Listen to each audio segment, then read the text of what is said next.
My name is Leo Carter. I'm 25, and I'm a certified genius at transmigrating into novels. Not? 1 second, I was the undisputed king of the late-night sausage cart, and the next, I woke up as the disposable tragic rival in some cliché, angsty romance novel. In the original story, I was hopelessly in love with my Ice Queen CEO wife, a love that ultimately got me killed after I fell off a cliff. But the first thing I did was slam my signature on our divorce papers. Let them have their drama. This guy is going to start living the good life. And you know what happened next? I started absolutely killing it at a local food truck park with my family's secret sausage recipe. My ex-wife started showing up every night. My business rival was won over by a single sausage. And now the entire internet is obsessed with finding my food truck. 1. My name is Leo Carter. I was just a regular guy, barely scraping by selling gourmet sausages from food truck at night. The high point of my life was probably the one night I sold 200 sausages in a row. I was so amped up closing down that I almost shoved my payment tablet into the deep fryer instead of sausage. So, when I slowly woke up and found myself not in my tiny, cramped apartment that perpetually smelled of grilled onions and paprika, but on a sprawling, manicured lawn that stretched as far as the eye could see, my first thought was, wow, those sausages must have had a serious kick. Am I hallucinating? Beneath me was a lounge chair so soft, I felt like I was sinking into a cloud. Above me, an automated sunshade adjusted to the perfect angle. On the small table beside me sat a tall glass of something that was sweating condensation and looked ridiculously expensive. In the distance, a meticulously trimmed garden led to a main building that looked more like a European castle. I gave my thigh a hard pinch. Ouch. Yep, that hurt. This wasn't a dream.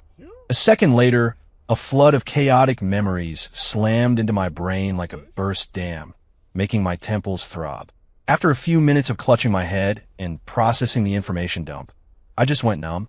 I, Leo Carter, had been gloriously transmigrated, and not as some overpowered, chosen one protagonist, but into a trashy, angst-filled novel I'd stayed up all night hate reading. I had become a character with the exact same name. The cannon fodder side character. According to the novel's plot, this version of Leo Carter was a classic tool. He came from a wealthy family.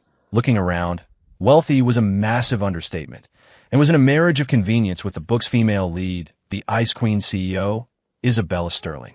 The original Leo was obsessed with her, playing the role of a devoted simp for over a decade. But Isabella's heart already belonged to some guy named Ethan Prescott, her so-called one that got away. To win her over, the original idiot Leo did everything he could to sabotage Ethan, only to get slapped down by the main couple every single time. In the end, his family went bankrupt, everyone abandoned him, and he died tragically, falling off a cliff with his body never to be found. He was, in short, a stepping stone meant to add a little drama to the main character's love story and make the hero look even better. Damn, what kind of fresh hell is this? I muttered under my breath. Slinging sausages was hard work, but at least my life wasn't in danger. This transmigration package was a total scam. Just then, the crisp sound of high heels clicking on a stone path approached, carrying an aura of pure, unadulterated frost. I looked up to see a woman in a high-end, custom-tailored power suit walking toward me. She was tall, stunningly beautiful, but her exquisite face looked like it was carved from a glacier. Her eyes were as sharp as scalpels, making me instinctively shrink back. This was none other than the female lead of the novel, my original Leo's legal wife, Isabella Sterling. Whoa, that presence. No wonder she could play the original Leo like a fiddle. You couldn't develop a death stare like that from selling sausages for 100 years. Isabella stopped in front of me. Without a single word of greeting, she pulled a document from her briefcase and slapped it down on the table beside me. The motion was clean, sharp, and carried an undeniable finality. Leo, sign it. Her voice was as cold as her expression, devoid of any warmth. I don't want to repeat myself. Sign it. It's better for both of us. I glanced down. The bold, black letters on the cover page jumped out at me. Divorce agreement. According to the original plot, this is where the original Leo was supposed to break down, cry, beg, and cling to her leg, staging a hysterical drama that would only deepen Isabella's disgust and kick off the next chapter of angst. But who am I? I'm Leo Carter, the sausage king from the 21st century. I'm the guy who's already read the script, become a roadblock for the main couple's epic love story, get treated like a simp, emotionally and physically abused, only to end up as an unrecognizable corpse. Sorry, but someone else can have the part of the tragic rival. Not me. In an instant, I made my decision. This divorce, it was happening, and it was going to happen cleanly, quickly, and without a single shred of drama. I picked up the agreement and flipped straight to the last page, not even bothering to read the contents. Knowing Isabella's style, the division of assets was already ironed out to ensure I, the stepping stone, wouldn't get a single cent more than I was entitled to. But looking around at this massive estate, I figured the original Leo's family must have had a decent foundation. I wasn't going to starve. I grabbed the expensive-looking fountain pen from the table, uncapped it, and with a flourish signed Leo Carter on the line that sealed the cannon fodder's fate. The signature was bold, the motion was fluid, and there wasn't an ounce of hesitation.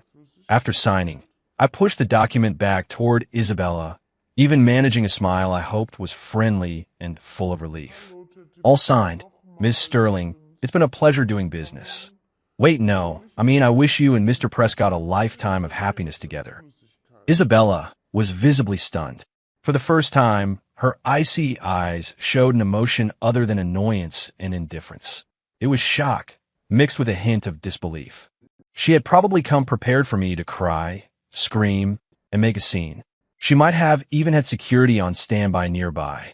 But she never, ever expected this reaction. Decisive, cheerful, almost eager. This wasn't in her script at all.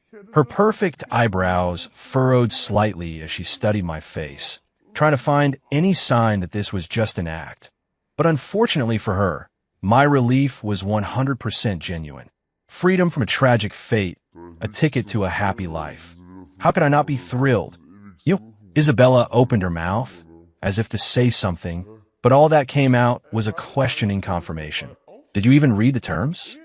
Read them, I said, waving my hand dismissively with an I get it expression. Don't worry, Miss Sterling. I'll walk away with nothing. I respect all the terms of the agreement. I won't bother you again. From now on, you go your way, I'll go mine. We'll stay out of each other's hair. Isabella was silent for a few seconds, her gaze complex. In the end, she said nothing more, simply picked up the sign agreement and turned to leave. The clicking of her heels was still sharp, but her retreating figure seemed to have lost some of its hard-edged resolve, replaced by a trace of unspoken confusion. Watching her walk away, I let out a long, deep breath and sank back into the comfortable lounge chair, feeling like the sky itself had just gotten brighter. Crisis averted. Step one of escaping my cannon fodder fate complete. From this moment on, I was a free man. No more worrying about the main character bankrupting me. No more worrying about falling off a cliff. I gleefully picked up the expensive drink and took a sip. Not bad. Way better than my sausages. So what next? Obviously, it was time to enjoy this unexpected life of luxury. A multi-thousand-acre estate. Endless money, hopefully. No mortal danger. This was paradise. I closed my eyes and started planning my blissful, lazy new life. First, sleep for 3 days straight. Then, travel the world and eat my way through every global cuisine. Michelin-starred restaurants, legendary street food stalls. I was going to try it all. With the original Leo's background, money wouldn't be an issue. As for corporate empires, domineering CEOs, and the one that got away, you guys can have your drama. Just leave me out of it. I, Leo Carter, have one lifelong dream, to be a happy, lazy bum. And maybe if I could get back to my roots and open a chain of sausage stands in this world, that would be pretty cool too. A little tribute to my past life's hustle. I couldn't help but chuckle at the thought. This whole transmigration thing might not be so bad after all. The warm sun fell on my skin, and a gentle breeze drifted across the lawn, carrying the scent of flowers. I closed my eyes, soaking in the unprecedented peace and quiet. My new, counter-cliché, awesome life as Leo Carter had officially begun. After signing that priceless, in terms of my personal freedom, divorce agreement, and watching Isabella Sterling's cold, slightly bewildered figure disappear down the path, I felt completely reborn. The air was sweeter, The wind felt freer, and even the goofy husky rolling around on the grass in the distance looked handsome. Long live freedom! Long live the lazy life! I couldn't help but shout at the sky, startling a nearby maid carrying a fruit platter. She stumbled, nearly spilling a bowl of expensive-looking imported grapes all over me. "I'm so sorry, Mr. Carter," she stammered, her face pale. "No worries, no worries. Spill away. I'm in a great mood today. Everyone gets double their bonus this month," I declared with a magnanimous wave of my hand. It wasn't my hard-earned sausage money, so I didn't feel the pinch. The maid froze. Then her face lit up with incredulous joy. "Oh, really? Thank you, Mr. Carter." Watching her walk away happily, I stroked my chin. So this is the joy of being rich. So simple, yet so satisfying. The original Leo was such a simp. His brain was filled with nothing but Isabella and how to deal with Ethan. He probably enjoyed this massive fortune less than I have in the past half day. Now it was all mine. Though we were divorced, based on my quick scan of the agreement, mostly the asset division part, Isabella was tough but fair. My personal assets, mainly this estate and a hefty trust fund, were untouched. She only took what belonged to her family and her company. In other words, I was now a divorced, single, incredibly wealthy, and non-doomed. Super eligible bachelor? Nope, I was the king of the happy slackers. First order of business: experience the good life. I started with the estate's heated indoor pool. In my past life, the bathroom in my rental was so small I could barely turn around, and I had to time my showers so I wouldn't run out of hot water. A swimming pool? That was something I could only dream about. I changed into a pair of ridiculously expensive swim trunks a servant brought me. The tags were still on, and dove headfirst into the crystal clear water. The temperature was perfect, the tiles were smooth as glass, and a staff member stood nearby, ready to hand me a towel and a drink at a moment's notice. TSK, this is corrupt. So corrupt. I sighed contentedly as I doggy-paddled across the pool. But I love it. When I got tired of swimming, I floated on my back and enjoyed life. What was next? Right food. The original Leo, in a misguided attempt to maintain his figure, ate like a rabbit. His diet was so bland it made you question the meaning of life. Not me. My past life was a deep and meaningful relationship with sausages. My biggest dream was to eat my way through a mountain of delicacies without a care in the world. Back in the palace-like mansion, I gave my orders directly to the waiting butler. "Mr. Thompson, for lunch, I'm thinking. A full-on royal banquet might be a bit much. Let's start with a whole roasted duck, Peking style with all the trimmings. Then maybe some lobster bisque, and be generous with the lobster. A couple of Australian lobster tails, one grilled with garlic butter, one thermidor style. Sauté some seasonal vegetables on the side. Oh, and for the rice, I want that fancy jasmine rice, the kind that tastes like it was cooked over a wood fire." Mr. Thompson was a classic English butler, with impeccably combed hair and gold-rimmed glasses. Upon hearing my menu, a muscle in his perpetually stoic face twitched, but he maintained his flawless professionalism. "Of course, Mr. Carter. However, some of these dishes will require some time to prepare, especially the bisque." "No problem, I'll wait. I've got nothing but time." Time was the one thing I had in abundance now. While waiting for my feast, I decided to inspect my new kingdom. I hopped into one of the estate's golf carts and toured the vineyard, the horse stables, and even a private golf course. Everywhere I went, gardeners and staff stopped their work to greet me respectfully, though their eyes held a mixture of curiosity and pity.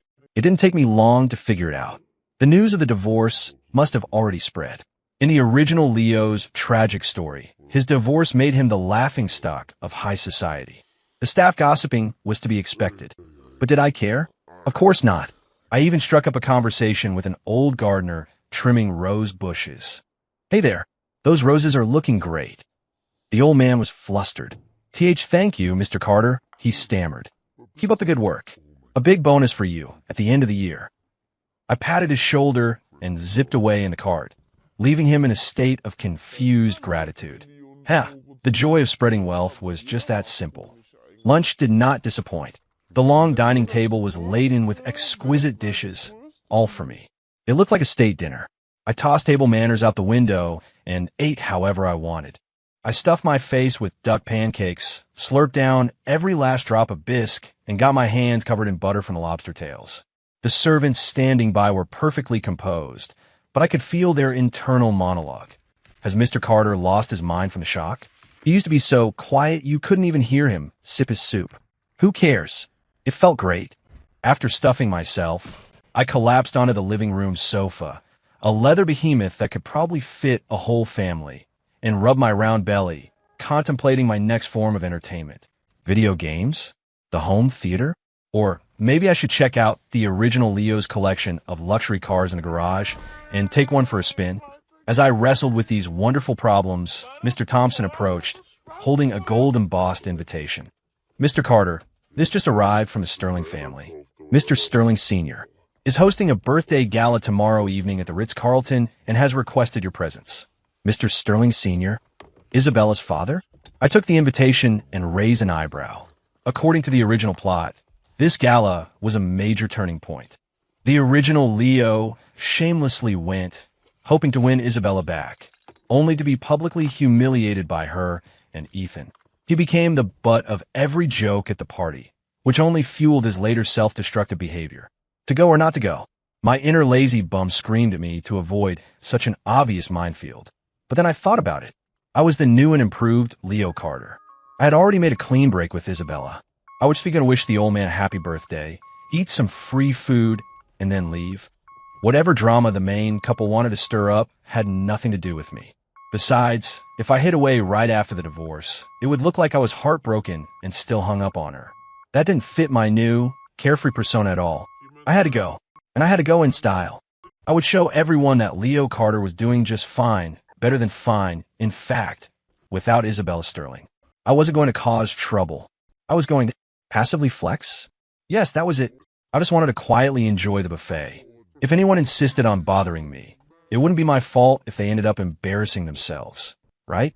Please inform the Sterling family that I will be there on time, I said, casually tossing the invitation onto the coffee table. Very good, Mr. Carter, Mr. Thompson replied. After a pause, he added, shall I arrange for a tuxedo and a date for you? A date? Right? People usually brought a +1 to these things. The original Leo would have been pathetically waiting for Isabella, but now, I wave my hand. Just the tux is fine. I'll go alone. Who would I bring? A fellow sausage vendor? Nah, the mysterious single tycoon looks suited me better now. Mr. Thompson bowed and left. I lay on the sofa, crossing my legs, and started planning my outfit for the next night. It had to be understated yet luxurious, something that screamed, I'm thriving, without being so flashy that it upstaged the birthday boy. Ah, the struggles of the rich. So simple, yet so tedious. But please, bring on more of these struggles. A smile of anticipation spread across my face. Tomorrow night's gala seemed like it would be very interesting. I couldn't wait to see how their angsty love story would unfold without me. The obsessed ex, constantly forcing my way into the script. All I had to do was eat, drink, and enjoy the show. 3 Mr. Thompson's efficiency was truly something to behold. The next afternoon, when I finally rolled out of a bed the size of a small country and shuffled into the walk-in closet, I found it filled with a stunning array of high-end custom suits. They ranged from classic black and white to a flashy sapphire blue and a deep burgundy. Each was paired with a corresponding set of dress shoes, a watch, cuff links, and even different colognes. The collection was worth more than everything I had owned in my past life combined. I scratched my messy hair, feeling a bit like a country bumpkin who'd stumbled into a palace. In the end, I chose a conservative dark gray suit with a subtle pattern and a pair of black Oxford shoes.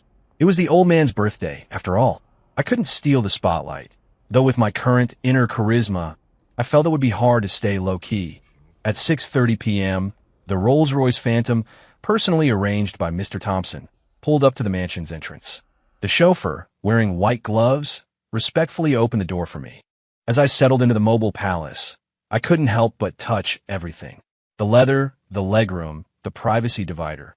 It was definitely more comfortable than my 3-wheeled sausage cart. The car glided smoothly toward the Ritz-Carlton. As I watched the city lights blur past my window, I mentally reviewed my battle plan for the evening. Primary objective, eat. Secondary objective, maintain a low profile, and avoid the main character's drama. Tertiary objective. If conflict was unavoidable, I would only engage in self-defense.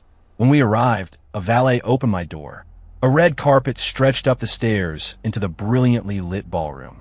A crowd of reporters was already gathered, their cameras flashing as guests arrived. It was clear Mr. Sterling's birthday gala was a major event. The moment I stepped out of the car, the buzz of conversation died down for a second. Every camera, every eye swiveled in my direction. Whispers erupted like a swarm of mosquitoes. Look, it's Leo Carter. He actually came? Didn't they just get divorced? He looks pretty good. Not like he's heartbroken at all. It's probably an act. I bet he's dying inside. I felt nothing but a slight urge to laugh. Dying inside? I felt like a monkey freed from a cage. I gave the cameras a polite but distant smile and, led by a hotel staffer, walked confidently, mostly to keep my full stomach into the ballroom. The ballroom was the pinnacle of opulence, with crystal chandeliers casting a dazzling glow on the well-dressed guests. My entrance once again drew a wave of stares filled with curiosity, pity, and, most of all, the eager anticipation of a public meltdown. I ignored them all, my eyes scanning the room like a radar. First target acquired, the buffet. Oh yes, lobster, caviar, foie gras, an assortment of exquisite desserts. It was a feast for the eyes and the nose. This wasn't a birthday party. It was my personal paradise. I made a beeline for the food, completely oblivious to Isabella Sterling, who was standing not far away, surrounded by a group of people. She was wearing a stunning, champagne-colored, off-the-shoulder gown, looking as beautiful and unapproachable as ever. Of course, she saw me, and when she noticed that my gaze didn't even linger on her for a second, but instead locked onto the food, her elegant brows furrowed in confusion once again. What on earth is Leo up to? She probably wondered. Is this some new tactic to get my attention? Or has he really moved on? I couldn't care less what she was thinking. I picked up a fine china plate and began my raid. 2 lobster claws, a thick slice of roast beef, a generous smear of caviar on a bellini, 3 of those little tower-shaped things. Soon, my plate was piled high like a small mountain. I found a quiet corner to sit down and began to devoutly enjoy my meal. I had just put a juicy piece of beef in my mouth when a sneering voice sounded from above me. Well, if it isn't the great Leo Carter. Eating all by your lonesome? No one to talk to now that Isabella's left you? How pathetic. I looked up to see a young man in a pink suit, his hair slicked back with an obscene amount of gel, a smug grin plastered on his face. I did a quick search in my memory banks. The son of some construction magnate. Chad Miller. He used to be one of the original Leo's hangers-on, always encouraging him to chase after Isabella in hopes of cozying up to the Sterling family. Now, that Leo was out of favor. He was the first to jump out and kick him while he was down, probably to curry favor with the new top dog. The original Leo would have lost his temper, fallen right into Chad's trap, and ended up a laughingstock. But I wasn't the original Leo. I swallowed the beef in my mouth, speared a piece of lobster, and said calmly, "Chad, my man, you've got it all wrong. In the presence of such fine cuisine, one isn't just eating, one is savoring. Besides, I gestured to my mountain of food. With company this delicious, how could I ever be pathetic? You should grab a plate. The lobster is incredibly fresh. Might run out if you're not quick." My non sequitur completely threw him off. The sneer on his face froze. He had expected rage, not a sincere invitation to eat. All the witty insults he had prepared were now stuck in his throat. I'll talk. Chad finally managed to sputter. "You think acting like this will make Isabella look at you? Dream on. Look over there. Ethan and Isabella look perfect together, don't they?" I followed his gaze. Sure enough, Isabella was talking with a man in a white suit who had a gentle, refined air about him. That had to be Ethan Prescott. Many people were watching them, their expressions clearly saying, "What a perfect couple." I looked away and went back to my lobster. "Yeah, they do look good together," I said, my mouth full. "I wish them all the best." "Seriously, Chad, you're missing out. The baked oysters are fantastic, too." Chad was completely dumbfounded. He felt like he had punched a pillow. Not only did his opponent refuse to fight back, he was trying to tempt him with food. It was frustrating and, strangely, it was making him hungry. He watched me eat with such gusto that he couldn't help but swallow. I am not hungry. You enjoy your meal. Oomph. Chad felt like he would lose his composure if he stayed any longer, so he stormed off in a huff. I watched him go and shrugged. See, I was just trying to eat in peace, and people just kept offering themselves up for humiliation. This was purely self-defense. Totally reasonable. The little interruption didn't affect my appetite at all. In fact, it made the buffet taste even better. I continued my feast, completely absorbed in the delightful task at hand. However, it seemed trouble was drawn to me. Just as I finished my first plate and was getting up for a salad to cleanse my palate, I took a step back and bumped into someone. Oh, a soft voice cried out. I quickly turned around to see a young woman in a lavender dress stumbling. The half glass of champagne in her hand sloshed onto her skirt. I'm so sorry. I wasn't looking behind me. I apologized sincerely. It was my fault. I was too focused on the food. The girl looked up, revealing a sweet, pretty face with slightly chubby cheeks. She seemed flustered and quickly waved her hands. It's okay, it's okay. I wasn't watching where I was going. Just then a sharp voice cut in. Now, what are you doing? You bumped into her and ruined Chloe's dress. Do you have any idea how expensive this dress is? Can you even afford to pay for it? I turned to see a woman in a flashy dress and heavy makeup glaring at me. She was flanked by a few friends who were clearly there to watch the show. The girl, Chloe, quickly said, Cousin, it wasn't Mr. Carter's fault, it was my... What do you mean it wasn't his fault? He clearly ran into you. The cousin insisted, her voice getting louder and attracting the attention of nearby guests, including Isabella and Ethan. I frowned. This woman was clearly looking for a fight. I glanced at the barely noticeable wine stain on Chloe's dress, then at her aggressive cousin, and I smiled. Ma'am, I said, intentionally using a less than flattering term of address. First of all, I already apologized for bumping into her. Secondly, how much is the dress? I'll pay for it. Being called ma'am made the cousin's face turn red with anger. Who are you calling ma'am? This is a limited edition dress Chloe just bought from Paris. It costs $10,000. What are you going to pay with, you broke divorcee? $10,000? I raised an eyebrow. In my past life, I would have had to sell a mountain of sausages to make that much. A low murmur went through the crowd. The looks I was getting were now a mixture of pity and morbid curiosity. Isabella was watching, her expression unreadable, probably waiting to see how I would handle this. Chloe was on the verge of tears. Cousin, please stop. He really doesn't have to pay. But I just calmly reached into the inner pocket of my understated suit and pulled out the thick leather wallet Mr. Thompson had prepared for me. Then, to everyone's astonishment, I took out a checkbook and a pen. Yes, a checkbook. Mr. Thompson said it was more convenient than a credit card for such occasions. I quickly wrote out the amount, signed my name, tore out the check, and held it out to the dumbfounded cousin. Here's $20,000, I said calmly. 10 for the dress, and 10 for Miss Chloe's emotional distress. After all, she was startled. As for the rest, I glanced at the cousin. Please take Miss Chloe to get a milkshake or something to calm her nerves. Your shouting is disturbing the other guests who are here to celebrate Mr. Sterling's birthday. The corner of the ballroom fell silent. Everyone stared, frozen, at the flimsy piece of paper in my hand, then at my unfazed expression. $22,000, thrown around without a second thought, and not to show off, but to shut someone up and to insult them at the same time. What kind of move was that? The cousin's face turned from red to white and back again. She didn't know whether to take the check or not. Chloe was completely lost. I simply tucked the check into Chloe's hand and gave her a friendly smile. Sorry about that. Didn't mean to scare you. If you like the dress, go buy another one. Or buy something else that makes you happy. With that, I turned away from the petrified group and headed for the salad bar. I didn't look back. The Caesar dressing on this salad was pretty good. Unbeknownst to me, in another corner of the ballroom, a distinguished old man in a traditional suit had witnessed the entire exchange. He stroked his chin, a glint of shrewd interest in his eyes. The little incident at the gala was like a pebble tossed into a pond, creating a few ripples that quickly subsided.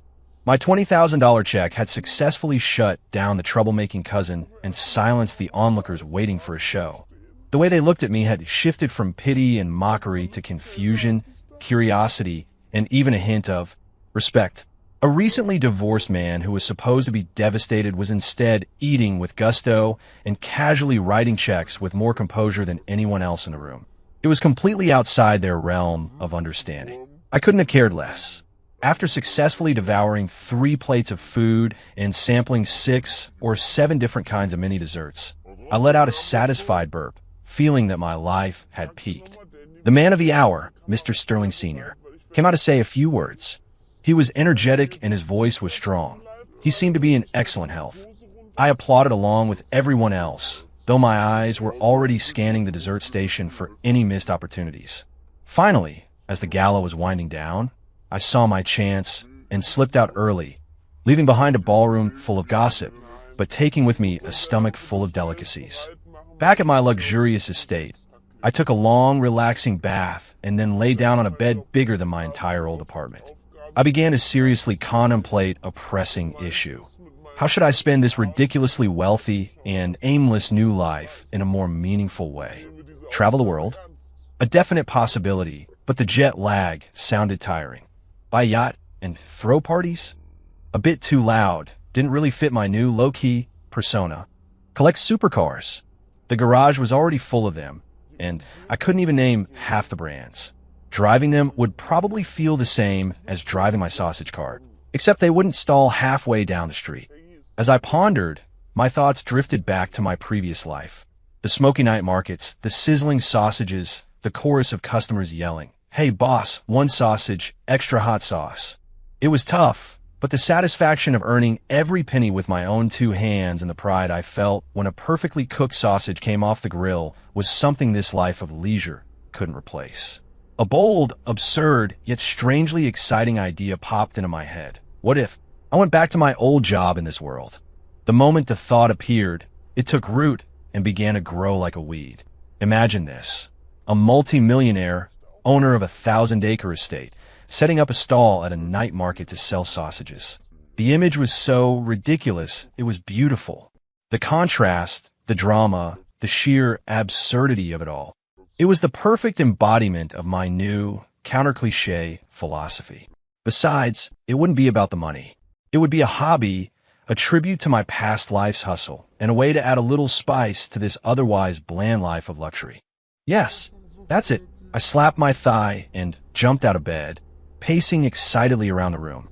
I'm going to be the best, happiest sausage vendor in the world. I was a man of action.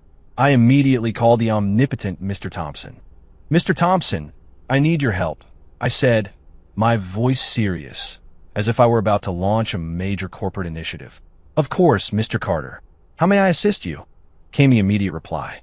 "First, I need you to find me a spot at a night market, a food truck park, high traffic, preferably near University or a popular food street. Second, I need you to commission a custom-built food truck, top of the line, stainless steel countertops, a silent, energy-efficient generator, a built-in mini fridge, run-flat tires. Oh, and I want the side painted with Leo's Craft sausages.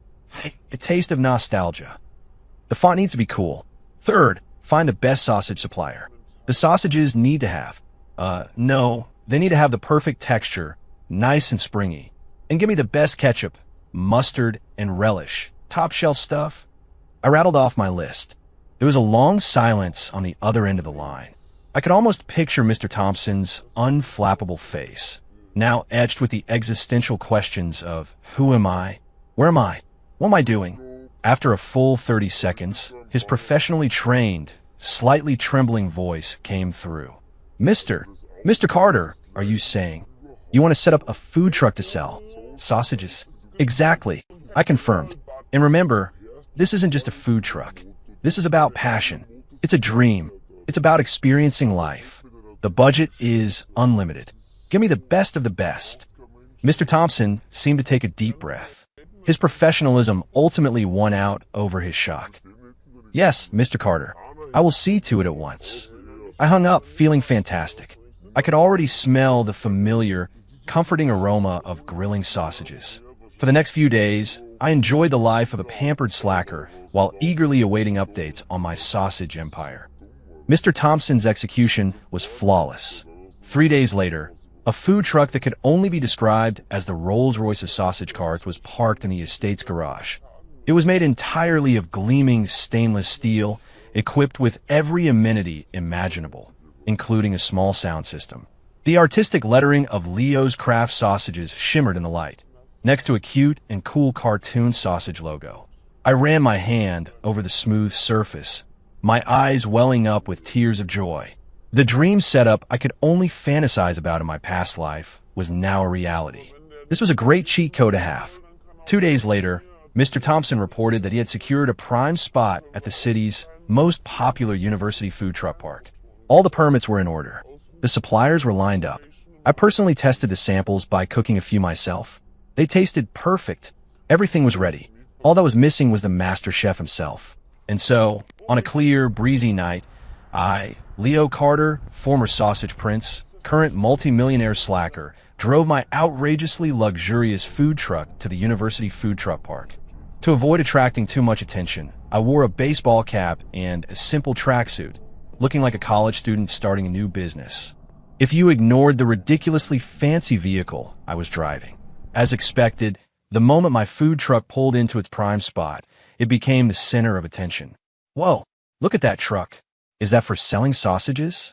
That's insane. How much did that cost? The owner must be loaded. Leo's Craft Sausages? Is it new? Let's go check it out. College students are a curious bunch. Within minutes, a crowd had gathered around my truck, pointing, taking pictures, and posting on their social media. I calmly set up my equipment, preheated the grill, and arranged my condiments. My movements were smooth and practiced. The muscle memory was still there. Hey, how much are your sausages? A student with glasses asked. I held up 2 fingers and said with a friendly voice, $2 a pop, or 3 for $5. An honest price for an honest sausage. The price was the same as in my past life, affordable and friendly.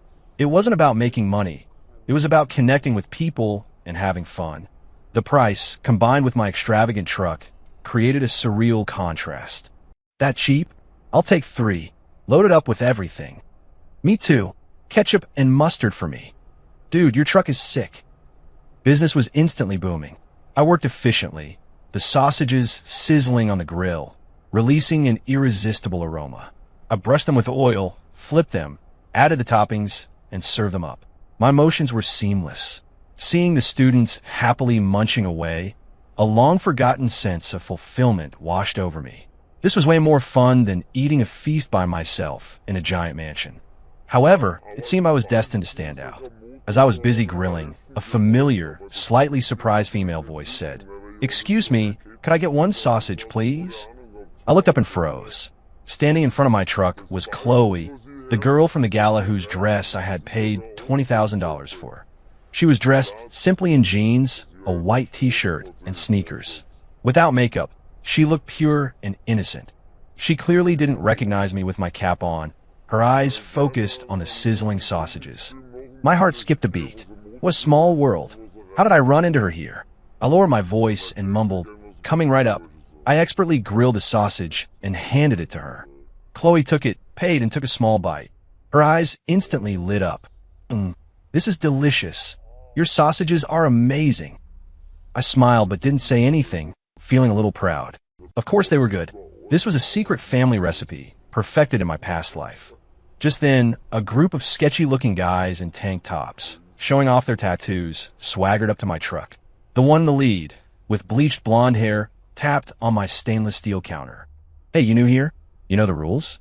You gotta pay the management fee to operate on this street." Getting shaken down for protection money was a classic trope of the street vendor life. I sighed. It seemed even selling sausages in peace was too much to ask for. Chloe looked scared and took a step back. I was about to resolve the situation in the simplest way possible by showing them the thickness of my wallet, when another voice, full of shock and disbelief, boomed from the side. "Hey, Leo, what are you doing here selling sausages?" I turned my head and almost dropped my tongs. It was Isabella Sterling. She was dressed in an expensive-looking business suit, seemingly just passing by after work. Her perpetually icy face was now a mask of pure, unadulterated shock. She looked at me and my ridiculously fancy food truck, at the tongs in my hand, and finally at the baseball cap on my head. The world seemed to go silent. The bustling noise of the food truck park seemed to fade into the background. Every eye was now fixed on me. The sausage guy in the work-hard cap, and the formidable CEO whose face screamed, "My entire worldview is collapsing." The wannabe gangsters who had been trying to shake me down were so intimidated by Isabella's power suit and death stare combo that they forgot their lines and just stood there, looking dumb. Chloe, clutching her half-eaten sausage, looked back and forth between me and Isabella, her mouth hanging open in a state of total confusion. I sighed internally. All I wanted was to quietly sell some sausages and experience a simpler life. Why was that so hard? Did the plot of the novel have some kind of magnetic pull on its main characters? Well, if I couldn't avoid it, I might as well lean into it. I cleared my throat, and in a voice I tried to keep calm and casual, though my heart was pounding, waved my sausage tongs at Isabella. "Ms. Sterling? Fancy seeing you here. Getting off work? Care for sausage? Fresh off the grill, best in the city, satisfaction guaranteed." Isabella just stared. Her sharp eyes were locked on me, as if trying to bore through my cap and see just how much water was in my brain. She had probably never encountered a situation so bizarre, so utterly beyond comprehension in her entire life. Her ex-husband, a multi-millionaire, wasn't at home wallowing in sorrow or out partying his sorrows away after their divorce. Instead, he was at a university food truck park, selling $2 sausages. This wasn't some clever tactic to win her back. This was a full-blown psychotic break.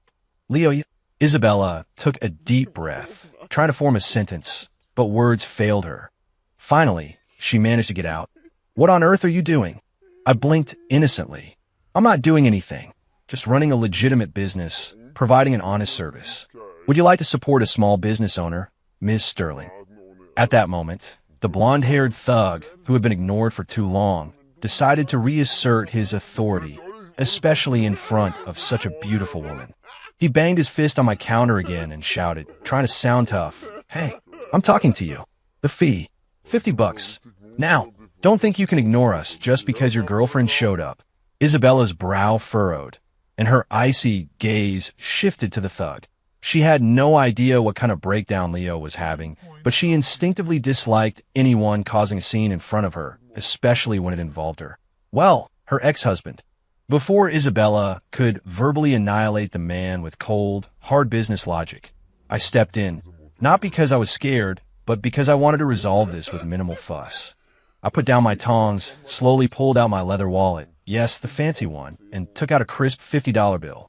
I handed it to the blonde guy with a sincere expression. $50, right, my man? Here you go. For the month. We're all just trying to make a living out here. Let's keep things friendly."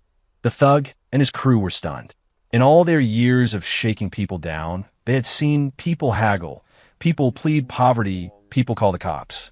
They had never seen someone pay so willingly and be so polite about it. It left them at a loss for words. The blonde guy mechanically took the money. "Why, yeah.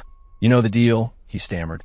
I smiled and added, "The guys look like you work hard, pulling late nights. Here, let me get you each a sausage. On the house. You need to keep your energy up." Without waiting for a reply, I swiftly placed a few sausages on the grill and started cooking. The thugs were completely bewildered. This guy didn't play by the rules. He paid without a fight and then offered them food. All their planned intimidation tactics were now useless. As the saying goes, you don't bite the hand that feeds you, especially when it also gives you money. A few minutes later, the group of thugs was standing awkwardly in front of my truck, each holding a sausage, not sure whether to eat it or not. "Go on, eat up," I said cheerfully, as if they were my regular customers. "They're best when they're hot." The blonde guy, after a long pause, took a bite. "It's pretty good," he mumbled. Thanks, boss. If you have any trouble around here, just mention my name, Blondie." With that, feeling that staying any longer would be even more awkward, he and his crew quickly shuffled away, their protection money feeling less like a victory and more like a weird transaction. The crowd of students watching erupted in quiet laughter and murmurs. That boss is awesome. He just bribed those thugs with sausages. Is that a new negotiation tactic? Is there anything money can't do? He even made friends with the local gangsters. Chloe couldn't help but giggle. She looked at me with a mixture of curiosity and admiration. Isabella had been watching the whole thing in silence. Her expression had shifted from shock to speechlessness, and now to something unreadably complex. She was beginning to realize that she no longer understood the man she had been married to for years. He had changed completely. He was no longer the dark, obsessive man whose world revolved around her. He was now a little goofy, a little carefree, and unexpectedly interesting. With the thug situation resolved, I turned back to Isabella, who was still standing there. "So," I asked tentatively, "are you sure you don't want one? Get a try. It's better than some of that Michelin star stuff." To my surprise, she didn't immediately refuse. She looked at the sizzling, fragrant sausages on the grill, then at my smiling eyes above my cap, and after a few seconds of silence, she actually nodded. All right, now it was my turn to be surprised. The Ice Queen wanted to eat street food? What concept? I quickly picked out the most perfectly grilled sausage, carefully applied the condiments, and served it to her in a paper sleeve. Isabella took it hesitantly, then elegantly pulled down a corner of her face mask, probably to avoid being recognized, and took a small, cautious bite. Her eyes widened slightly. "It's actually very good," she said softly, her tone neutral, but for her to offer any praise at all was groundbreaking. I felt a surge of pride. See, no one can resist the charm of a good sausage. Not even an Ice Queen CEO. Just then, an excited male voice cut in. "Isabella, it really is you. I thought I was seeing things. What are you doing here?" I turned to see another familiar face. The one that got away. Ethan Prescott had arrived. He was dressed in casual clothes and seemed to be just passing by. He stopped short when he saw Isabella standing in front of Sausage Truck, his face a mask of disbelief. What was going on tonight? Was my little truck the new hot spot for the main characters to hang out? Ethan strode over, his eyes first locking onto Isabella with a look of deep affection, then shifting to me. When he recognized me as the vendor, his expression became even more priceless, like he had just swallowed a fly. "Elio, what are you?" Ethan pointed at me, then at my truck, unable to form a complete sentence. "Mr. Prescott, good evening," I said calmly. "Care for sausage?" Ethan's face contorted. His gaze darted between me and Isabella, finally settling on the half-eaten sausage in her hand. His eyes were filled with disbelief and a sense of offense, as if Isabella had just eaten something disgusting. "Isabella, how can you eat this stuff? It's so unsanitary. Throw it away," Ethan said, reaching for the sausage in her hand. But Isabella instinctively pulled her hand back, avoiding his touch. "It tastes fine," she said coolly. Ethan's hand froze in midair, his face flushing with embarrassment. He felt like Isabella was defending Leo. It was absurd. He took a deep breath, trying to regain his composure, and forced a condescending smile at me. "Leo, I know the divorce was hard on you, but you don't have to resort to this. Have some self-respect. Running a food truck in a place like this? What would people say? Think of the reputation of your family, of the Sterling family." There was again that smug, superior tone. I was unfazed, even a little amused. Before I could respond, Chloe, who was still standing nearby, muttered, "What's wrong with running a food truck? He's earning an honest living. There's no shame in that." Her voice was quiet, but everyone heard it. Ethan's face darkened, and he shot her a glare. Isabella gave Chloe a thoughtful look. I chuckled and said to Ethan, "You're being a bit dramatic, Mr. Prescott. Selling sausages is a personal hobby, a way to experience life. It has nothing to do with self-respect. As for reputation," I gestured to my gleaming food truck, "I think my setup is pretty respectable, don't you? It's a lot more honest than some people who are all talk and no action." My words hit their mark, and a few of the students in the crowd snickered. Ethan was so angry his face turned purple, but he couldn't lose his cool in front of Isabella. He forced himself to calm down and said to her, "Isabella, this place is too crowded. Let's go. I'll drive you home." Isabella looked at me, then at the half-eaten sausage in her hand.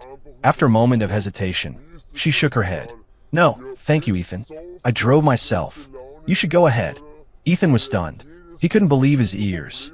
Isabella had just rejected him for her sausage-selling ex-husband.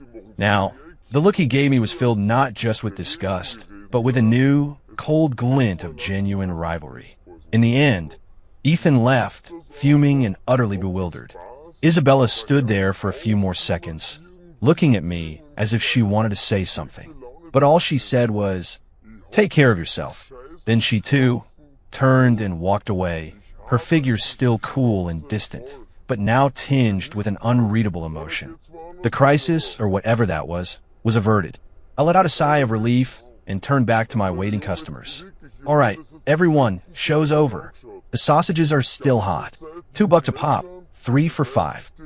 I called out. Chloe hadn't left. She helped me take a few orders, and when the rush died down, she said shyly, "Boss. I mean, Mr. Carter, thank you for before. And for tonight. You were really cool." I waved it off with a smile. "No big deal. Come back anytime. I'll give you a discount."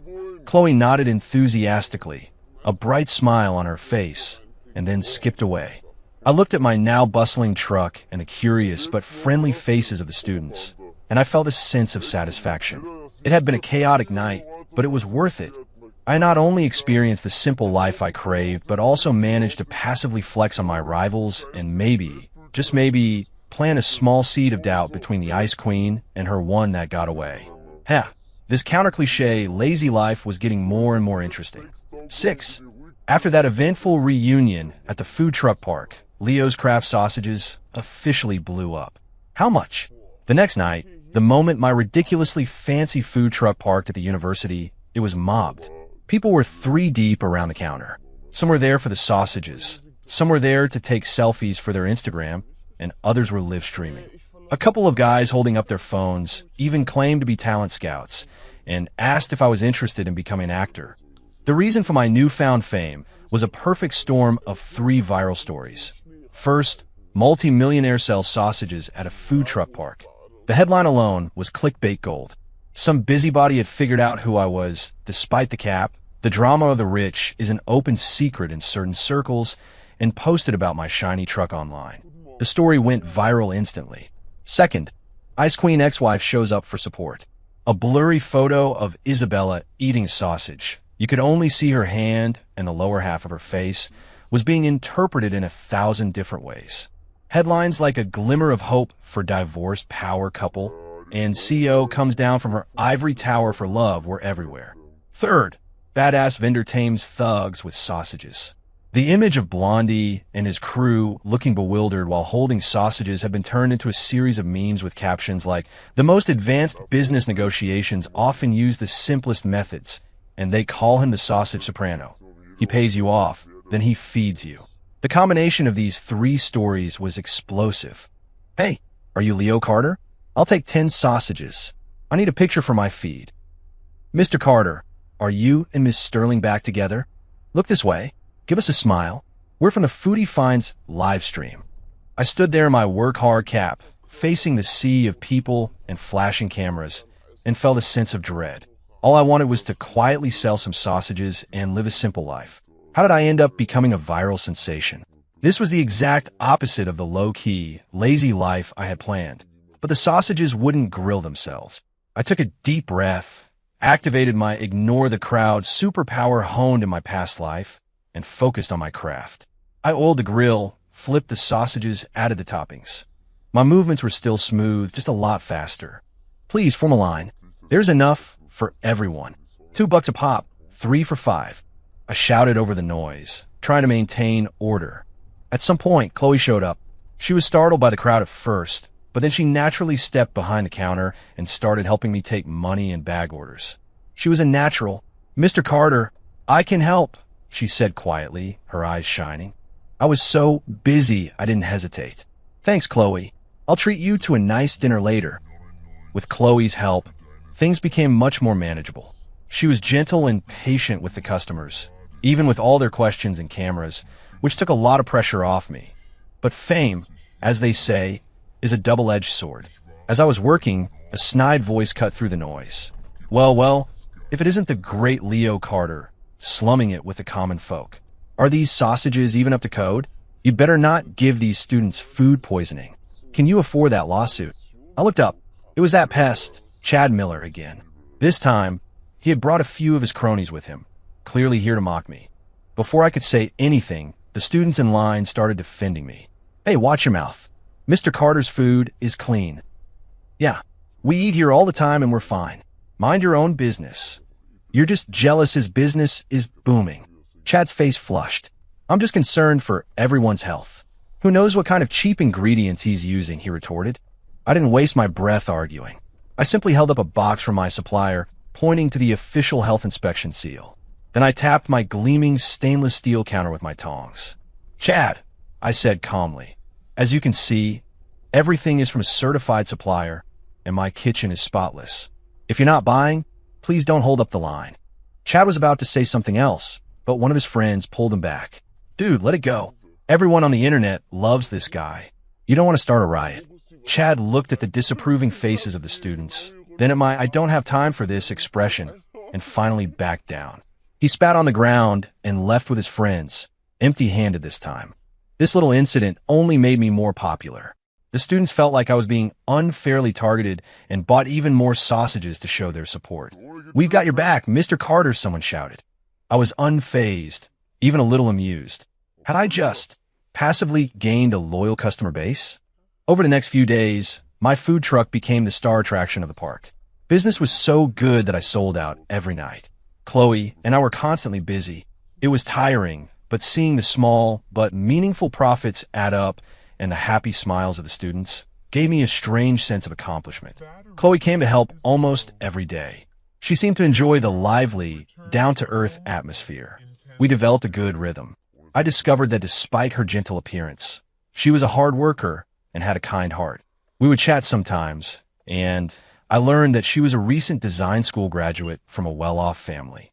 She didn't want to rely on her parents, so she was trying to make it on her own and came to the food truck park to unwind. "You're really different, Mr. Carter," she said one night as we were cleaning up. "Oh, how so?" I asked, wiping down the counter. "It's just, you seem so real, so happy, not like the other rich people I've met," she said, tilting her head. "You don't care what anyone else thinks. You just do what you want to do, and you do it well." I smiled but didn't say anything. "Honey, I thought, if you knew my previous job was also selling sausages, you might not be so impressed. But I had to admit, it felt nice to be admired for who I was." However, my success was starting to cause problems. There were a few other sausage and kebab vendors at the park. My sudden, overwhelming popularity had stolen most of their business. They had been watching me for a few days, but when it became clear I wasn't a passing fad, they decided to take action. One evening, during the peak rush, the park's manager, along with the other disgruntled vendors, came to my truck. "Mr. Carter, we need to talk," the manager said, wringing his hands, a troubled look on his face. "Look, your business is great, but you have to leave something for the other vendors. Everyone's just trying to make a living. Maybe you could find another location, or maybe not sell as much." Chloe looked worried. I stopped what I was doing and looked at the hostile faces of the other vendors, then at the manager's pained expression. I understood their position. I was unintentionally threatening their livelihood. In my past life, I might have backed down or just quit. But now I had a different idea. I wasn't here to compete. I was here to experience life and find joy. But if my joy was causing others pain, then it wasn't really joy. And while it was satisfying to passively shut down bullies like the thugs in Chad, this was a real-world problem, a conflict born from the need to survive. Maybe there was a different way to handle this. An idea began to form in my mind. I put down my tongs and gave the manager and the other vendors a friendly smile. Facing the hostile and anxious glares of the park manager and the other vendors, I widened my smile, making it as sincere as possible. "Mr. Davison, and to all the other business owners here, I understand completely," I said, putting down my tongs and wiping my hands. My tone was calm. "Honestly, I didn't come here to steal anyone's business. This is just a hobby for me, something I do for fun." Mr. Davison, the manager, looked skeptical, and the other vendors openly scoffed. "Fun? He calls driving a $500,000 food truck fun? Who is he kidding?" I wasn't fazed, but I continued. "I recognize that I have, in fact, hurt your businesses, and I can't ignore that. We're all out here trying to make a living, and it's not easy." I paused, looked at each of them, and then pitched the idea that had just struck me. "So how about this? Instead of competing with each other and driving prices down, why don't we work together? Let's turn the sausages of the University City Food Truck Park into a famous local brand. What do you say? Work together?" They all stared at me, bewildered. They had come expecting a confrontation, an argument, maybe even for me to use my wealth and influence to shut them down. They had never expected me to suggest a partnership. Exactly, a partnership. I nodded, my idea becoming clearer in my mind. I'll provide the funding and the marketing ideas. We'll upgrade everyone's equipment to clean, stainless steel setups. We'll create a unified brand, the University City Sausage Association, with transparent quality standards and pricing. My Leo's Craft sausages can be the premium option, using higher-end ingredients and charging a bit more, say $5 a sausage, for customers who want something special. And you all can stick to your current prices and specialties, focusing on value for the student crowd. I was getting excited as I laid out my vision. We can even cross-promote. If a customer thinks my sausages are too expensive, I'll send them to one of you for a more affordable option. If you have a customer looking for something fancy, you can send them to me. We could even host a sausage fest on weekends to draw in crowds from all over the city. With that kind of traffic, there will be more than enough business for everyone. My speech left them speechless. They had been in the food truck business for years, and their mindset was always about cutting costs, fighting for the best spot, and outmaneuvering the competition. They had never considered anything like this. An association? A unified brand? A food festival? It sounded crazy, but also kind of made sense. And the line, "I'll provide the funding to upgrade your equipment," was the clincher. Who wouldn't want a better, cleaner setup? They just couldn't afford it. An older vendor spoke up hesitantly. "And Mr. Carter, are you serious? You'd really pay to upgrade our trucks?" "Absolutely," I said, patting my chest. "Tomorrow I'll have, my guy contact a supplier and get everyone custom fitted for new countertops and grills. I'll cover the entire cost. Consider it a welcome gift and an apology for the trouble I've caused." Mr. Davison's eyes lit up. If what I was saying was true, and we could turn the sausage vendors into a unique attraction, it would be a huge boost for the entire food truck park. It would look great on his performance review. "Mr. Carter, your vision. It's incredible," the manager said, shaking my hand vigorously. "On behalf of the park management, I fully support the Sausage Association." The other vendors' hostility had melted away, replaced first by disbelief, then by excitement and gratitude. They gathered around me, thanking me profusely and pledging their support. "Mr. Carter, we're sorry for being so narrow-minded before. You can count on us. We'll make sure our quality is top-notch. Yeah, let's do this together." Seeing their genuine smiles, I felt a deep sense of satisfaction. Money really could solve a lot of problems, and this was money well spent. I had resolved the conflict, won over my competitors, improved the overall quality of the food park, and ensured the students had better, safer food options. It was a win-win-win. It was about having a vision. Chloe, who had been watching from the side, looked at me with stars in her eyes. She was amazed. Leo wasn't just a fun, carefree guy. He had the foresight and leadership to turn a negative situation into a positive one for everyone. This wasn't passive flexing anymore. This was actively changing the game, and it felt even better. I was true to my word. The next day, I had the ever-reliable Mr. Thompson contact a commercial kitchen supplier. Within a week, all the association members had brand-new stainless steel countertops and energy-efficient grills.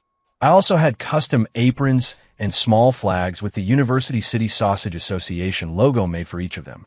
This move not only resolved the conflict, but also gave the entire sausage section of the park a clean, professional look, turning it into a neat and tidy attraction. The story got picked up by local news and bloggers, and I was praised online as a conscientious entrepreneur and a genius of emotional intelligence. As the premium brand of the association, Leo's Craft Sausages saw its business boom even more.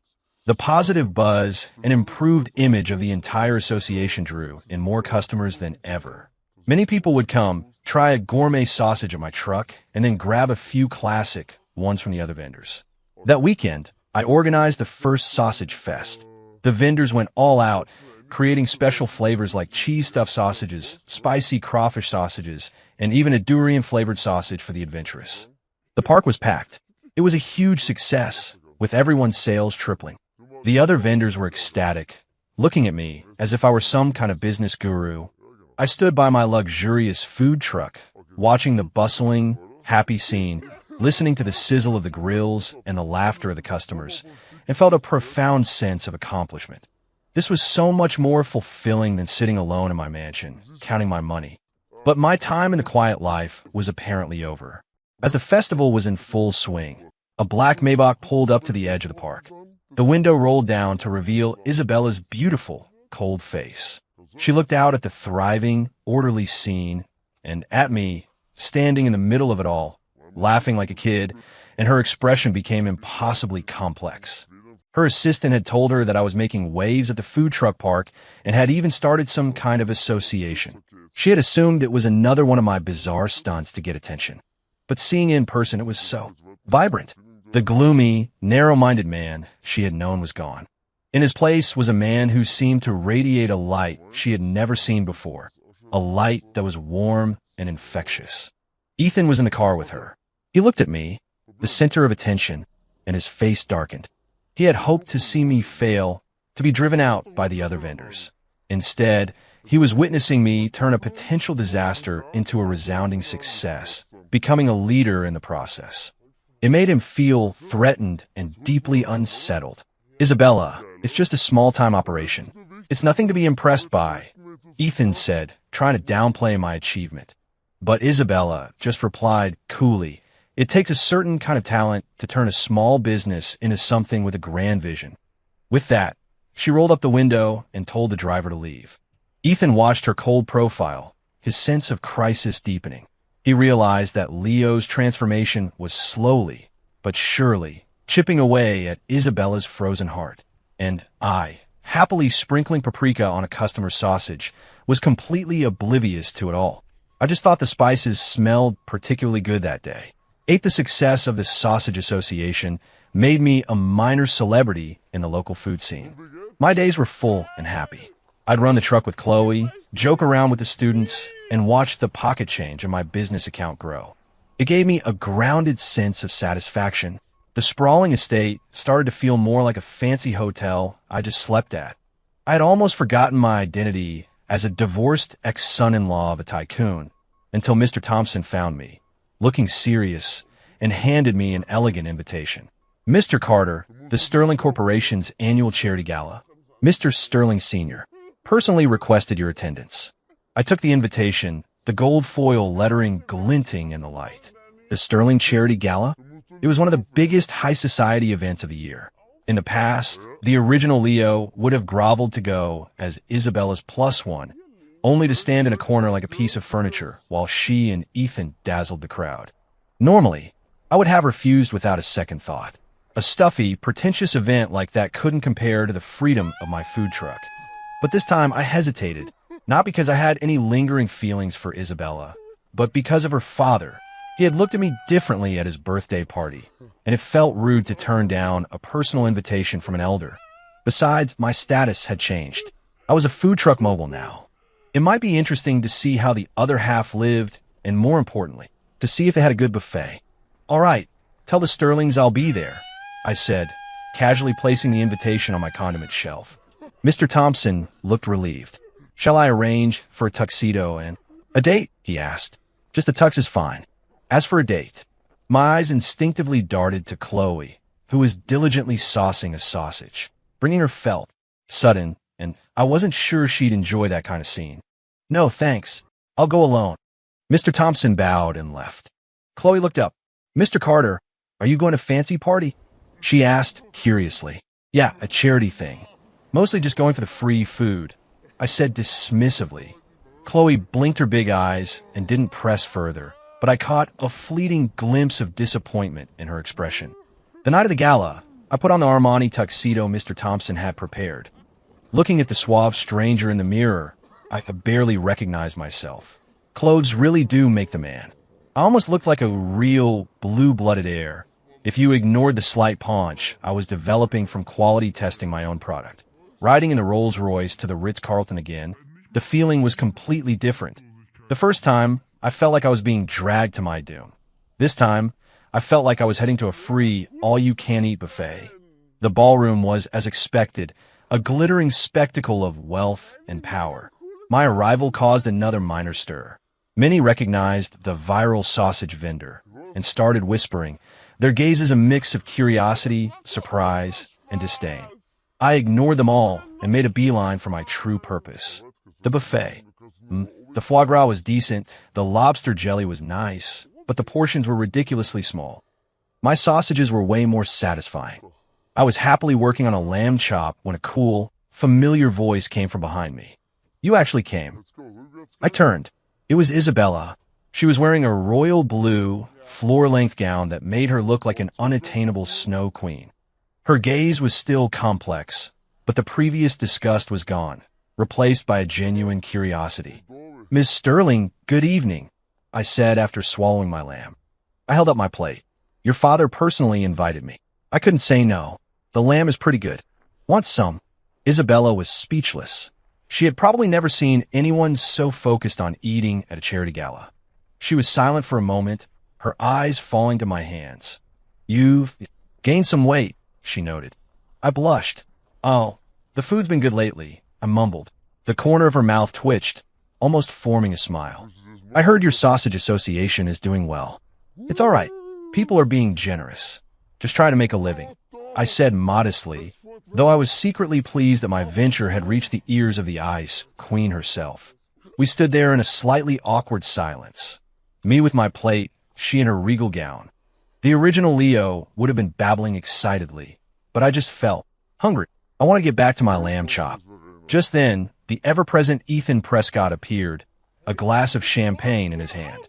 He smoothly positioned himself next to Isabella, as if staking his claim.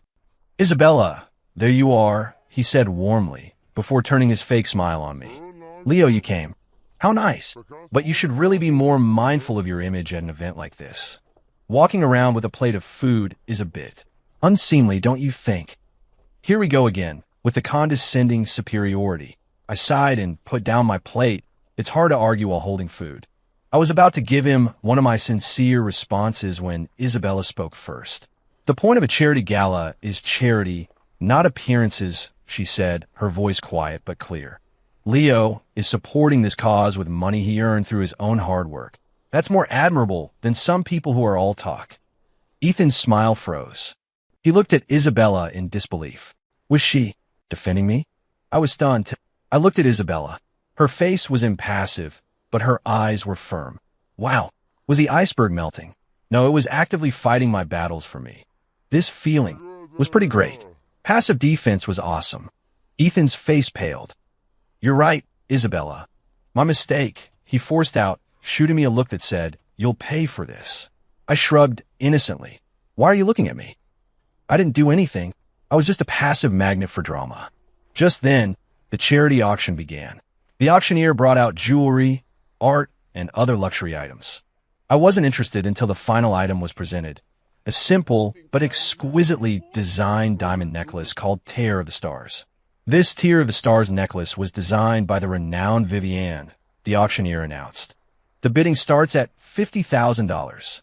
I wasn't paying attention until I heard Isabella whisper to herself. It's one of Vivienne's pieces. I caught the hint of admiration in her voice. It seemed she liked it. Ethan noticed too. He immediately raised his paddle. $60,000. He shot a smug look at Isabella, clearly intending to buy it for her. The price quickly climbed to $100,000. Isabella frowned. She liked it, but as the head of the Sterling Corporation, she couldn't get into a bidding war with a business partner like Ethan. Ethan was determined to win. When the price hit $120,000, the bidding stalled. $120,000, going once, going twice, the auctioneer called. Just as Ethan was savoring his victory, I, on a whim, raised my paddle. $150,000, I said, my voice calm but carrying across the silent room. Every head turned to me. Even Isabella looked at me in shock. Ethan shot up from his seat. Now, what do you think you're doing? Supporting charity. Is there a problem? I replied innocently. Surely you wouldn't deny me the chance to contribute. Would you, Mr. Prescott? My inner monologue was a little different. This money came easy anyway from my inheritance. Might as well use it for a good cause and piss off Ethan. And maybe Isabella liked it. It could be a thank you for her defending me. See? Totally passive. All for charity. Not really. Ethan was furious, but he couldn't lose his composure in public. $160,000, he bid out. 200,000, I said without blinking. You want to have a money fight? Bro, you have no idea what a lazy rich guy is capable of. In the end, I won the Tear of the Stars for $200,000. As the gavel fell, the room erupted in applause. Ethan sat back down, his face a thundercloud. A staff member brought the necklace to me. I took the elegant box, and then, to everyone's astonishment, I turned and presented it to Isabella. For you, I said, as casually as if I were handing her a sausage. I thought it would suit you. Isabella was completely frozen. She stared at the necklace, then at my clear, smiling eyes, and her heart skipped a beat. She had considered 1,000 possibilities, but she had never imagined that I would buy the necklace and just give it to her. The room buzzed with whispers. The ex-husband just dropped 200 grand on a necklace for his ex-wife at a charity gala. Were they getting back together? The reporters' cameras flashed wildly. Ethan looked like he was about to have an aneurysm. Isabella just stared at me, not accepting, not refusing. Her mind was in turmoil. The Leo in front of her was a stranger, one who made her feel flustered and strangely drawn to him. Seeing her hesitation, I scratched my nose awkwardly. If you don't like it, no big deal. I can always hang out my food truck as a decoration. It's pretty shiny. A woman behind Isabella stifled a laugh. Isabella finally snapped out of her trance. She looked at my sincere and ridiculous expression, and the corners of her mouth turned up in a small smile. She reached out and took the box. Thank you, she said softly. The words were quiet, but they landed like a boulder in the frozen lake of her heart, sending ripples through her. And me? My mission was complete. Under the complex gaze of the entire room, I turned and headed back to the buffet. My work here was done, and that chocolate cake looked delicious. The $200,000 Tier of the Stars necklace made waves I hadn't anticipated. The next day, I was back in my food truck, wearing my work-hard cap, flipping sausages as if the tuxedo-wearing philanthropist from the night before was a completely different person. As Chloe helped me pack orders, she kept stealing glances at me, her eyes filled with a mix of curiosity and an unreadable emotion. The internet was buzzing with news from the gala, with headlines like "Ex-husband's grand gesture melts Ice Queen's heart" trending everywhere.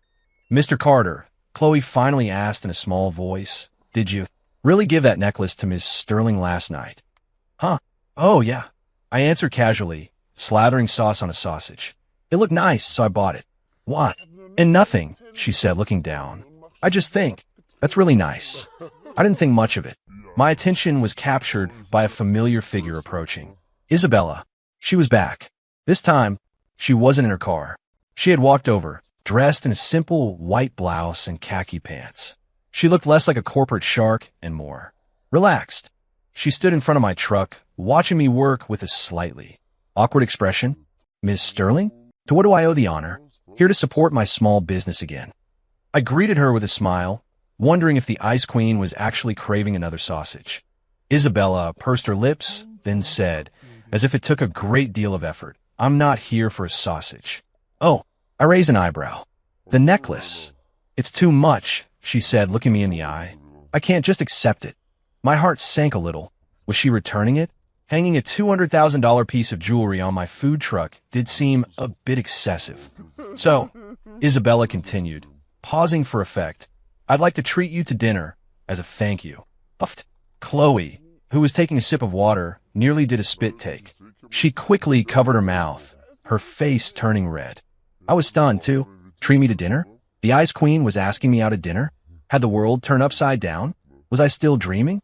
Well, passively accepting a dinner invitation was a new kind of win, I guess. I scratched my head. Dinner, huh? Well, all right, but I don't close up until late. That's fine. I'll wait, Isabella said. And then she actually walked over to a nearby bench, sat down, and started answering emails on her phone, looking as serious as if she were in a boardroom. Now, not only were Chloe and I shocked, but the students in line were, too. The CEO of the Sterling Corporation, sitting on a park bench, waiting for a sausage vendor to finish his shift. The scene was surreal. "You're the man, Mr. Carter," one of the students whispered, giving me a thumbs up. I just laughed nervously. What was Isabella planning? Was this some kind of trap? For the next few hours, I grilled sausages under a strange, palpable tension. Isabella sat there, not looking at me. But her presence was a constant, unnerving weight. Chloe worked in silence, and the mood was a little subdued. Finally, after serving the last customer and cleaning up, I walked over to Isabella. "Sorry to keep you waiting, Ms. Sterling." She put her phone away and stood up. "Let's go." She hadn't brought her signature Maybach. Instead, she hailed a cab, which surprised me again. The cab dropped us off in front of a very expensive-looking French restaurant. The doorman's eyes widened as he saw us.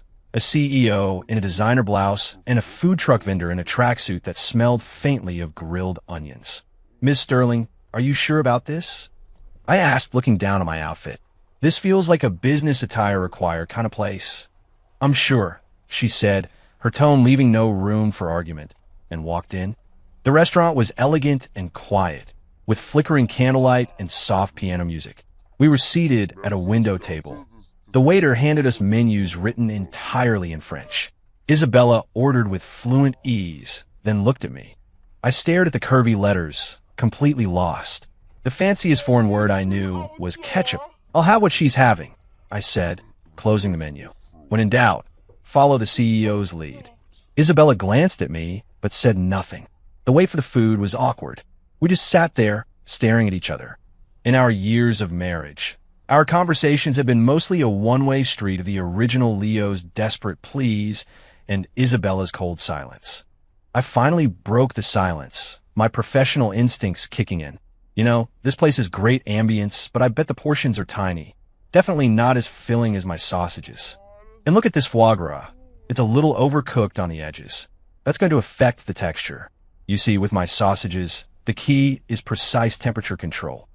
Isabella's mouth twitched as she listened to my earnest critique comparing a Michelin-starred restaurant to my food truck.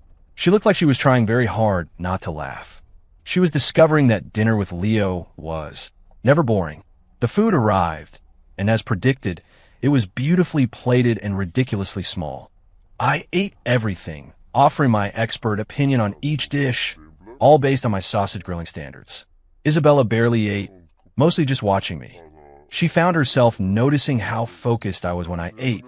Real it was, compared to the phony schmoozing she was used to at business dinners. "You really enjoy your life now, don't you?" she asked suddenly. I put down my fork and wiped my mouth. "I do," I said, nodding sincerely. "It's free, it's honest, it's fun. I get to grill sausages, and sometimes people even treat me to dinner," I said, glancing at her. "What's not to like? Before, you weren't like this," she said hesitantly. "That was then, this is now," I said with a smile. "People change. Besides, I was a real jerk back then. I caused you a lot of trouble. I'm sorry about that." The apology was for the original Leo, and also a way for me to clear the air for my own peaceful new life. Isabella was taken aback. She had never expected to hear an apology from me. The man in front of her was carefree, laid back, almost a little goofy, but the sincerity and joy in his eyes were undeniable. For the first time, she started to truly question what her decision to divorce had meant for her. The dinner ended with my detailed critiques and Isabella's complex thoughts. When the check came, a 5-figure bill. I didn't even flinch since I wasn't paying. Isabella paid with a graceful swipe of her card. As we stepped outside, a cool breeze washed over us. I stretched. "Thanks for dinner, Miss Sterling. It was good, but I'm still hungry. I think I'm going to go home and grill a couple of sausages." Isabella finally lost her composure and let out a laugh. It was like watching a glacier melt in the spring, a rare and beautiful sight. I was captivated. I never knew the Ice Queen could look so lovely when she smiled. She noticed my stare, and her smile vanished, her cool demeanor returning, though the tips of her ears were slightly red. "I'll give you a ride home." No, that's okay," I said, waving my hands. "I can grab a cab. You should get home and rest." This time, I didn't give her a chance to argue. I waved goodbye and quickly got into a taxi. As the car pulled away, I looked back and saw her still standing in front of the restaurant, looking a little lonely under the streetlights. A strange feeling stirred in my chest. Maybe the Ice Queen wasn't so cold after all, and Isabella, standing alone on the sidewalk, subconsciously touched the cool tear of the stars necklace at her throat. For the first time, her heart was filled with a new and unsettling uncertainty. Perhaps it was time to get to know her interesting ex-husband. 10. After that ridiculously expensive French dinner, the relationship between Isabella and me entered a strange, new, and surprisingly comfortable phase. She started showing up at the food truck park regularly, almost like it was part of her routine. Sometimes she'd come straight from work, still in her power suit, and just stand there quietly watching me. Other times, she'd come on the weekends in casual clothes and would even try to help by taking money, though she was terrible at it and he usually had to fix her mistakes later. The students started calling her the boss's wife. Whenever she appeared, they'd cheer. "Hey, Mr. Carter, the missus is here to check on you." At first, Isabella would blush and correct them, but eventually, she just started giving me an exasperated look, and finally, she just let it happen, sometimes even with a small, secret smile. The change was gradual. The ice around her was melting. Sometimes, when our eyes met, I'd see a flicker of shyness. I got used to having her around. I'd find myself asking, "Do you want extra hot sauce today?" As if the years of drama between us had never happened, as if we were just a normal couple. Ethan, of course, didn't give up. He tried to ask her out, sent her gifts, even showed up at her office. But Isabella grew colder and colder toward him, eventually having security bar him from the building. I heard he had a fit and punched his steering wheel, but there was nothing he could do. Once a heart starts to stray, you can't force it back. Chloe seemed to sense the shift. She started coming to help less often, but when she did, she was always cheerful. I'd catch her looking at Isabella and me with a knowing, happy expression. One day, after we closed up, she told me, "Mr. Carter, it's so good to see you this happy. You and Ms. Sterling. You're good together." Then she skipped off, looking like a weight had been lifted from her shoulders. Life went on peaceful and sweet. The Sausage Association was thriving, a famous fixture of the university scene. I even invented a few new items, like the ultimate cheese stuffed sausage and the truffle-infused luxury link, which were a huge hit. Then, one day, Isabella's father, the formidable Mr. Sterling Sr., paid a visit to my food truck. He was dressed in a casual jacket, looking like any other old man out for a stroll. He just stood there, watching. I was so busy, I didn't notice him at first. "Dad," Isabella said, her voice a little tense. I looked up and my heart jumped. Was this the final boss? Was he here to test me? I quickly handed my tongs to a neighboring vendor, wiped my hands, and walked over nervously. "Mr. Sterling, what brings you here?" He didn't say anything at first. He just looked me up and down, then surveyed my clean, orderly truck and the long line of students. Finally, his gaze landed on Isabella, who was holding a freshly grilled sausage I had just given her. "I'll have one of those," the old man said, his voice firm. I was taken aback for a second, then quickly recovered. "Of course. What would you like on it?" "The same as hers," he said, pointing at Isabella. I quickly grilled a sausage and handed it to him respectfully. He took a big bite and chewed thoughtfully. Everyone, including Isabella, held their breath. Finally, he swallowed and nodded. "Good. The right amount of char, good ingredients. Better than that fancy, pretentious stuff." I let out a sigh of relief. "You're too kind, sir. I'm just trying to make a living." He took another bite, then looked at me, his expression turning serious. "Son, I hear you've been running those subsidiary companies I gave you like charities. The profits are way down." My heart tightened. Here it comes. The real test. The companies from the divorce settlement. I hadn't paid much attention to them, other than to increase employee benefits and lower prices, which had, admittedly, tanked the profits. I believe that you can't ever make enough money, but you can make people happy, I said honestly. Mr. Sterling stared at me for a long moment, then burst out laughing. He clapped me on the shoulder. "Well said. The Sterling family doesn't need that little bit of profit. You got vision. You're better than my good-for-nothing nephew. That's for sure." He was clearly talking about Ethan. He turned to Isabella, his voice softening. "Izzy, it seems your judgment has improved." Isabella blushed. "Dad." The old man just laughed, asked me a few more questions about the association, and then left satisfied, taking 2 uncooked sausages with him for his cook to prepare at home. Was that an official endorsement? After he left, Isabella and I looked at each other and burst out laughing. The evening sun filtered through the food truck park's awnings, casting a warm, golden glow. Everything felt perfect. It all seemed to fall into place after that. One night, I was driving Isabella home. I had started doing that often in my nondescript SUV. We were parked in front of her apartment building, soft music playing on a radio. Well, get some rest, I said as I always did. But she didn't get out of the car. She was quiet for a moment, then she turned to me, her eyes serious. Leo, she asked, can we start over? I was stunned.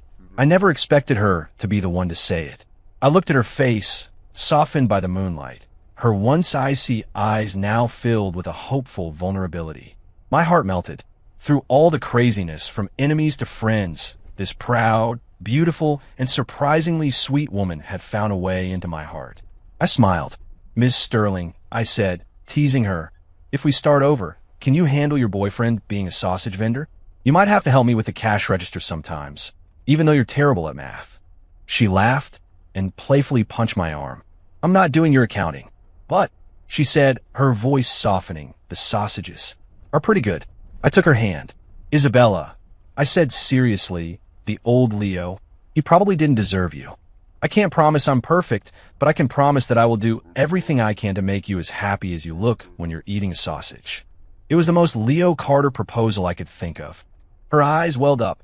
She squeezed my hand and nodded. Okay. No flowers, no diamond rings, though I'd already given her a pretty nice necklace. Just the faint smell of grilled onions and a simple promise. For us, it was more than enough. And after that, well, the University City Food Truck Park gained a new attraction, the most beautiful vendor's wife in the world. Isabella would often show up, wearing an apron, trying her best to help, her smile sweeter than any dessert. And the sausage boss, Leo Carter, would be right there beside her, flipping sausages and stealing glances at his wife, grinning like an idiot. What about Ethan? I heard he went overseas to find himself. Chad and his ilk? They had long since vanished from our world. My food truck became a famous landmark. People came not just for the food, but to watch us be disgustingly in love.